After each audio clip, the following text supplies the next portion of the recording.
Good morning everyone, my name is Arab Kansal and welcome to Anjaan. तो आज हम बात करने वाले नायका आईपीओ के बारे में। मैं आपको स्क्रीन पे लेके चलूंगा और 4 पॉइंट्स को हम डिस्कस करेंगे। पहला रहेगा बिजनेस मॉडल, सेकंड रहेगा वैल्यूएशंस एंड फाइनेंशियल्स, थर्ड रहेगा आईपीओ की डिटेल्स जो है, फोर्थ रहेगा जो उनके प्रमोटर्स हैं वो और उनकी विजन स्टेटमेंट क्या कहती है वो हम डिस्कस करने वाले हैं। तो चलते हैं स्क्रीन के ऊपर।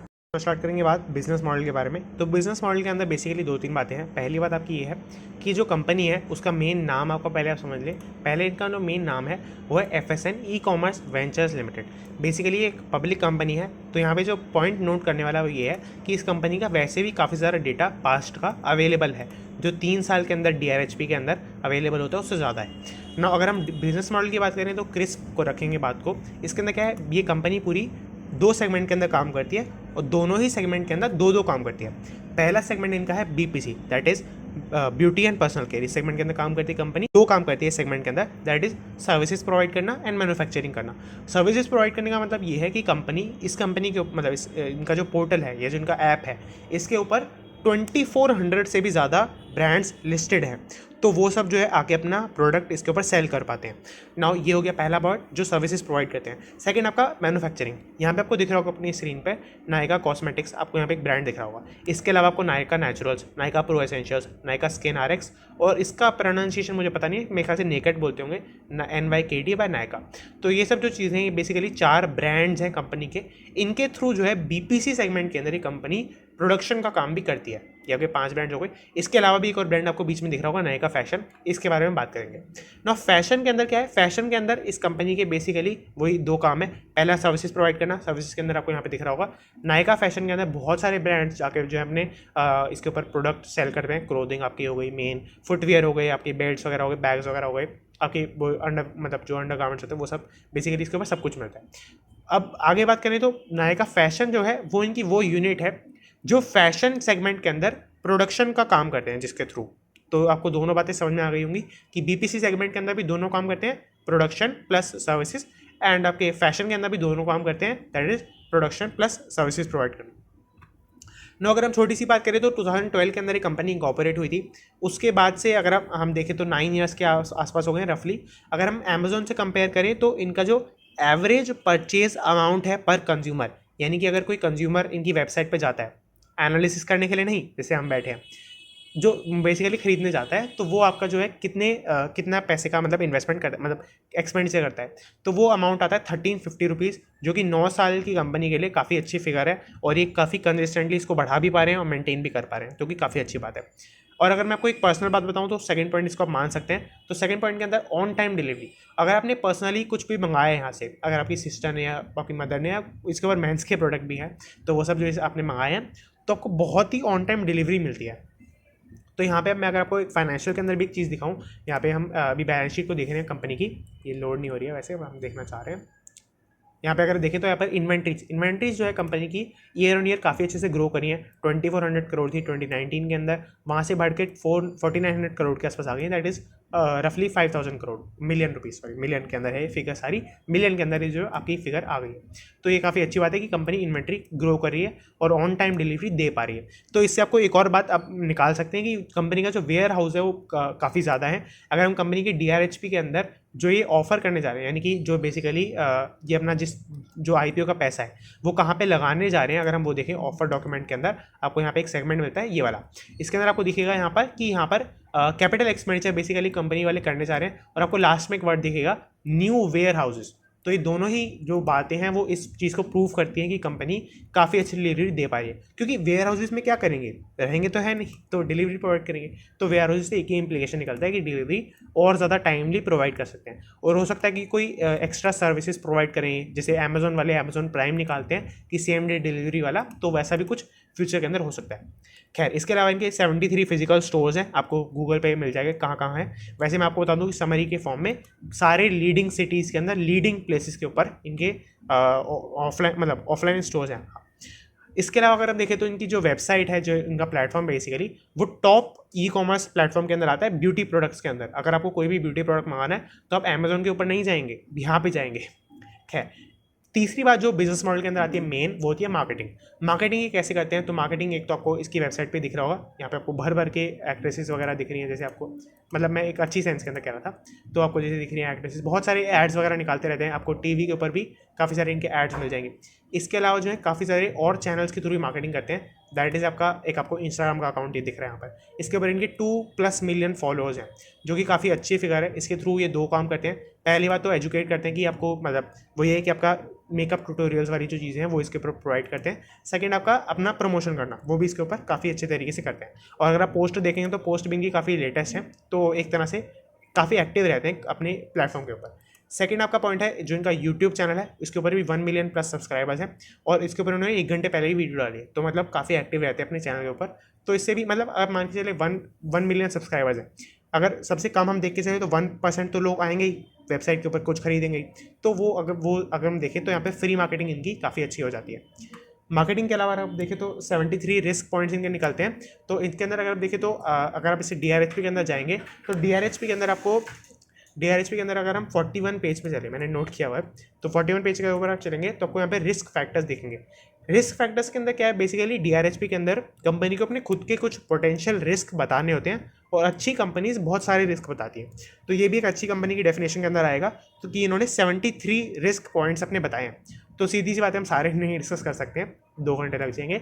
बट अगर हम कुछ मेन वाले डिस्कस करें तो पहला पॉइंट आपका मेन है, that is if we are unable to manage our growth और एग्जीक्यूट आर स्ट्रेटजीज इफेक्टिवली वगैरह आप पढ़ सकते हैं पूरा। बट इसके अंदर क्या है, बेसिकली इन्होंने हम्बल ब्रैगिंग करी हुई है, ये आपका अच्छा पॉइंट नहीं माना जाएगा। इन्होंने क्या बोला है कि हमारी जो ग्रोथ, इतनी बढ़िया ग्रोथ चल रही है अभी तक, वो अगर हम मेंटेन नहीं कर पाए तो हमारी जो है ऑब्वियसली बात है कि बिजनेस को एडवर्सली अफेक्ट हो जाएगा। यहाँ पे आपको दिख रहा होगा सेम वर्ड। तो ये तो सीधी सी बात है, ये बोलने की जरूरत नहीं होती है। हम्बल ब्रैगिंग वाला आपको सेगमेंट दिखेगा, अगर आप पूरा पढ़ते हैं तो आपको ये बता रखा है कि कितने टाइम से कितने टाइम में कितनी ग्रोथ रही। खैर, सेकंड पॉइंट के अंदर बोला है if we fail to acquire new customers to और fail to do so in a cost effective manner, मतलब एडवर्टीजमेंट के ऊपर कॉस्ट ज़्यादा लग गई। मैं आपको यहाँ पे दिखा भी देता हूँ, एडवर्टीजमेंट के ऊपर कॉस्ट ज़्यादा लग गई, सस्टेन्ड एडवर्टाइजिंग ये नहीं हो पाया, तो इसकी वजह से जो कंपनी है वो अट्रैक्ट कस्टमर्स नहीं कर पाएगी, और अगर कर भी पाएगी तो प्रॉफिटेबिलिटी को मेंटेन नहीं कर पाएगी आपको। तो ये जो है इसके ऊपर प्रॉफिट बनाना आ रहे हैं। थर्ड पॉइंट आपका जो है वो काफ़ी अच्छा है, और business depends on growth of online commerce industry. तो इंडिया के अंदर ऑनलाइन कॉमर्स इंडस्ट्री की जैसी ग्रोथ अभी तक रही है, वो मतलब एक वर्ड होता है स्टिपेंडस ग्रोथ रही है, बहुत ही अच्छी ग्रोथ रही है इनकी। तो अगर ऐसे ही कंटिन्यू रहता है तो काफ़ी अच्छा इनके प्रोस्पेक्ट्स हो सकते हैं। मैं आपको DRHP के बाकी पॉइंट्स नहीं बताऊंगा, जैसे any hard to our brand, मतलब कंपनी के ऊपर कोई केस हो गया तो सीधी सी बात है, ये लिखने वाली बात होती है कि ये तो मतलब पॉइंट्स बढ़ा रहे हैं। बट अगर आप नीचे जाएंगे तो आपको काफ़ी अच्छे अच्छे पॉइंट्स मिल जाएंगे, जैसे थर्ड पॉइंट था वैसे पॉइंट अच्छे मिल जाएंगे। और मैंने वो टोटल फिगर तो बताइए 73 पॉइंट्स है, तो किसी दिन 2 घंटे फ्री निकालना और पूरा पढ़ना। खैर, आगे चलिए, तो आपका पूरा बिजनेस मॉडल हमने डिस्कस कर लिया। तो आई होप आपको मेरी रिसर्च थोड़ी बहुत पसंद आई होगी। मैंने कंपनी की आपको वेबसाइट से काफ़ी चीज़ें बताई है, और आपके कुछ प्लेटफॉर्म्स के ऊपर भी काफ़ी चीज़ें बताई है। तो आपका आता है वैल्यूएशन एंड फाइनेंशियल्स। तो नो डाउट मैं आपके फेस पे कह रहा हूँ, कंपनी वैल्यूएशन में ओवर वैल्यूड है, बहुत ज़्यादा ओवर वैल्यूड है, टू बी प्रिसाइज। कंपनी की वैल्यूएशन बहुत ज़्यादा पहुंची हुई है।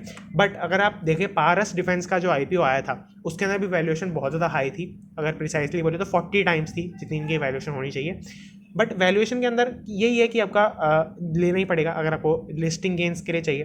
खैर, अगर हम कुछ फाइनेंशियल्स की बात करें तो एक बार हम बैलेंस शीट के ऊपर चलते हैं। बैलेंस शीट के अंदर अगर देखें तो आपको हम पहले देखते हैं कि इनका जो रेवेन्यू था, जो इन्वेंट्रीज थी वो बढ़ी हुई हैं, आपको काफ़ी इससे दिख रहा होगा। Cash and cash equivalents basically इनके काफ़ी स्टेबल रहे हैं, यानी कि पहले तो देखो 114 करोड़ के आसपास थे, 114 मिलियन के आसपास थे, उसके बाद 10 टाइम्स के आसपास हो गए यहाँ पर, और उससे आपके 835 मिलियन पर ड्रॉप कर गए हैं। बट ये सस्टेनेबल है, ये आगे कंपनी मेंटेन कर पाएगी, ऐसा ये लोग कह रहे हैं। तो ये हमने जो है पूरा डिस्कस कर लिया। और इसके अलावा अगर हम देखें तो स्टेटमेंट ऑफ इनकी जो प्रॉफिट एंड लॉस है, अगर आप इसको देखें तो इसके अंदर आपका रेवेन्यू जो है काफ़ी अच्छे अमाउंट से ग्रो किया है। यहाँ पे आपको एक बहुत ही अच्छा फैक्ट दिखेगा कंपनी के बारे में कि पिछले साल के अंदर कंपनी का रेवेन्यू बहुत अच्छे से ग्रो किया है, डिस्पाइट द फैक्ट कि उन्होंने इन्वेंट्री में इतना इन्वेस्टमेंट नहीं किया, और साथ ही साथ जो इनका ओवरऑल बिजनेस है वो डाउन रहा, उसके बावजूद भी जो है वो कंपनी ने इतना अच्छा रेवेन्यू के अंदर ग्रोथ जो है यहाँ पर वो लेके आए। और अगर हम टोटल जो इनका मतलब नेट प्रॉफिट रहा वो भी इनका ग्रो किया है।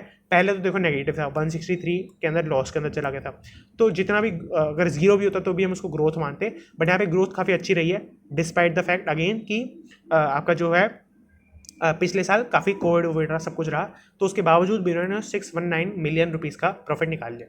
मैं कई बार बीच में करोड़ भी बोल सकता हूँ, बट इसका मीनिंग मिलियन है, आपको यहाँ पे भी दिख रहा होगा, in million rupees unless stated otherwise. तो ये बेसिकली ये हो गया। ना अगर हम कुछ रेशोज़ की बात करें तो मैं आपको बैलेंस शीट से ही डायरेक्टली रेशोज़ निकाल के दिखा देता हूँ। पहली रेशो आपकी जो मेन देखी जाती है that is debt to equity ratio. अगर आप इस डेट के अमाउंट को लेते हैं total non current liabilities that is 1163 million rupees, और अगर आप टोटल इक्विटी को लेते हैं तो आप इसको डिवाइड कर सकते हैं, आपको आंसर आएगा वो आएगा 0.237 के आसपास। तो बहुत ही अच्छी फिगर है 0.2, अगर हम राउंड ऑफ करें 0.3 भी बोल सकते हैं। तो 0.3 के अगर हम मान के चलते हैं तो 1 के आसपास बोला जाता है, 1:1 के आसपास, कि जो है कंपनी की डेट टू इक्विटी रेशो इससे कम होनी चाहिए तो अच्छी मानी जाती है। 0.7 भी कई लोग बोलते हैं, 0.75 बोलते हैं, 0.8 बोलते हैं, बट वो तो सबके अपने ओपिनियन है। 0.3 काफ़ी अच्छी रेशो है सबके अकॉर्डिंगली। ना अगर हम करंट रेशो की बात करें तो उसमें इंप्रूवमेंट हो सकता है। मैं अगर आपको बताऊँ कि यहाँ पर आपको करंट असेट्स ये रहे, हाँ टोटल करंट असेट्स आपको दिख रहे होंगे 9630 करोड़ के टोटल करंट असेट्स हैं। अगर आप उसको डिवाइड करते हैं total current liability say that is 6948 crore, तो आपको रफली फिगर मिलेगी 1.38 के आसपास, जो कि थोड़ी कम है। मतलब 2.1 के आसपास 2:1 होती या 3:1 के आसपास होती तो एक अच्छी फिगर मानी जाती है। बट इन्होंने कभी भी इतना अचीव नहीं किया, तो ऐसा तो है नहीं कि या 2.1 से फॉल कर गए इसके ऊपर, ऐसा तो है नहीं। तो इंक्रीज ही हुआ है, तो फ्यूचर के अंदर हम मान के चल सकते हैं कि फ्यूचर के अंदर यहाँ पे आइडियल रेशो के आसपास पहुँच जाएगा। और तीसरी बात, जो इनका कैश फ्लो है वो भी बहुत ज़्यादा अमाउंट से बढ़ा है। अगर हम ये भी बात देखना चाहें तो कैश फ्लो स्टेटमेंट के ऊपर चल सकते हैं। कैश फ्लो स्टेटमेंट आ नहीं रही है, ये रही। कैश फ्लो स्टेटमेंट के अंदर आपको 2-3 पॉइंट्स होते हैं बेसिकली। ऑपरेटिंग रेवेन्यू बढ़ता हुआ होना चाहिए, इन्वेस्टिंग रेवेन्यू थोड़ा सा नेगेटिव के अंदर होना चाहिए। ये क्या होता है, इन्वेस्टिंग के अंदर क्या होता है बेसिकली, आप कितनी इन्वेस्टमेंट कर पा रहे हैं अपने बिजनेस के थ्रू, तो वो नेगेटिव के अंदर होगा तो अच्छी बात है, क्योंकि आप अपनी इन्वेस्टमेंट को सेल नहीं कर रहे हैं उसका मतलब। तो यहाँ पे आपको 1948 के अंदर इन्होंने ऑपरेटिंग रेवेन्यू जनरेट किया, जो कि काफ़ी अच्छी फिगर है। दूसरी बात, cash flows from investing activities इनका नेगेटिव है 1200 करोड़ के आसपास, जो कि अच्छी फिगर है आपकी, जो कि काफ़ी ज़्यादा इन्होंने इन्वेस्टमेंट किसके अंदर की ये आपको देखना पड़ेगा। जैसे इन्होंने purchase towards payment toward purchase of undertaking on a slump sum, वही बेसिक सी बात है कि इन्होंने कुछ कैपिटल एक्सपेंडिचर यहाँ पे किया है 896 मिलियन रुपीज़ का। जो हमने 2 पॉइंट डिस्कस कर लिए, अब अगर हम तीसरे पॉइंट पर चलें that is promoter and vision statement. तो प्रमोटर इसके फाल्गुनी नायर हैं, ये एक मतलब वुमन है, तो मैंने फाल्गुनी नायर, और इनके जो आपके हस्बैंड है वो भी है इनके स्पाउस बेसिकली कह सकते हैं, संजय नायर। तो ये दोनों बहुत ही एजुकेटेड लोग हैं। IIM अहमदाबाद से इन्होंने MBA किया दोनों ने, और फाल्गुनी नायर तो इन्वेस्टमेंट बैंकर की तरह उन्होंने काम भी किया काफ़ी। तो मतलब ये क्यों कह रहा हूँ, क्योंकि उन्होंने जो है IPO का जो है मेन काम होता है इन्वेस्टमेंट बैंकर का, और मर्जर एंड एक्विजिशन का मेन काम होता है, तो उनको जो है फाइनेंशियल नॉलेज उनकी बहुत अच्छी है। तो इस तरह से, और विजनरी लीडर हैं काफ़ी, इन्होंने विजन स्टेटमेंट पहले भी अच्छी अच्छी दी हैं जिनको रियलाइज़ करके दिखाया है। तो छोटी सी वीडियो में उसके बारे में बात नहीं करूँगा। आगे चले तो आपका IPO डिटेल्स की अगर हम बात करें तो मैं इस वेबसाइट को रेफर करूँगा। इसके अंदर आपको काफ़ी अच्छी डिटेल्स मिल जाएंगी, ऑथेंटिक है सारी की सारी। नायका का जो IPO आ रहा है इसके अंदर आपको प्राइसिंग मिलेगी 1085 से लेकर 1125 पर शेयर। 12 शेयर का एक लॉट है, यानी कि आप 12 इंटू इनको मल्टीप्लाई कर लेना दोनों फिगर को, जिसके अंदर आप एक लॉट के लिए अप्लाई करेंगे। अच्छा, अगर आप रिटेल इन्वेस्टर हैं, यानी कि मतलब मोस्टली रिटेल ही होंगे जो मेरी वीडियो देख रहे हैं, तो आप 2 लॉट के लिए अप्लाई मत करना, क्योंकि नहीं मिलेंगे। वैसे ही इसका कंपनी का ओवर सब्सक्राइब होने वाला IPO, और लॉटरी सिस्टम पे मिलेगा, तो कंपनी को एक एक IPO आपको मिल जाए।